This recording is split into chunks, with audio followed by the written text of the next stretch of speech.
When I was a kid, we had a TV show called Leave It to Beaver. Mom was June Cleaver. Dad was Ward Cleaver. And the beaver was their mischievous son. Beaver was prone to getting into trouble and usually had to be set straight in one way or another by his parents before the end of the show. Often a moral lesson was to be had and was delivered by either Ward or June or both of them. America is Beaver Cleaver. We're curious, lazy, clever, irresponsible, and generally full of hijinks and shenanigans, just like a wayward 10-year-old. And the two political parties are an attempt to parent us. The Democrats are June and the Republicans are Ward. Why? Well, Democrats think of themselves as the patient, nurturing parent, ever eager to hide a kid's transgressions under a hug and a cookie. Essentially, what we think of as feminine energy is what guides the Democrats, or used to guide the Democrats. Ward, on the other hand, is rule-based, a lawgiver, the keeper of discipline and accountability. At his best, he's what Republicans believe themselves to be. In better times, the two parents worked together and made a heck of a good team. It was usually June who heard about the Beeves' latest misadventures and did some repairs at ground level, while Ward was off earning a living. In most cases, Beaver would repent, and Dad would not have to lay down the law. But now and again, June would say, "Just wait till your father gets home," and our tousle-haired young hero would know that there was hell to pay. It was a good system. Both sides of the human spectrum were represented. Each parent's first reactions were tempered by those of the other parent. This resulted in a kid who was not too spoiled or too tightly controlled, just like a kid ought to be, just like a country ought to be. Beaver's parents hit a rough patch, though. It happens. Every relationship needs a reset now and then.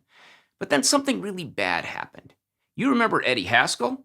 That smarmy neighborhood kid? The world's worst instigator and sneak? Well, Eddie has parents too. And they're just like Eddie. And each got the ear of one of Beaver's parents, and that's when the trouble really began. Instead of offering sage counsel like good friends would, these two just love to stir the shit. When June calls Agnes Haskell to complain about something Ward has said or done, Agnes should say, there, Junie, he's just a man. He means well." But what she does say is, "Men are primitive beasts, Junie. They're greedy, sexist swine and just no good for anything." Meanwhile, at the corner bar, George Haskell is telling Ward that women are hysterical airheads incapable of rational thought, and that no man ever benefited from marrying one. And, as happens, once one is accused of something negative, one tends to defend the corner into which the accusation has pushed one. So Ward became ever less flexible and kind, and June ever more touchy and prone to think of herself as a victim. And that's how we ended up here in divorce court.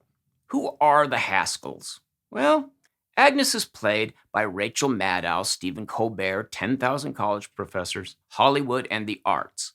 George is portrayed by Sean Hannity, Judge Janine, 10,000 Internet Vloggers, and 8 out of the top 10 AM talk show hosts. What once was a slightly contentious but functioning team has become a pit of anger and recrimination. So, we find ourselves sitting on the curb with our older brother Wally and his pal Lumpy waiting for the moving van to arrive and wondering what the hell happened to America. Thanks for watching.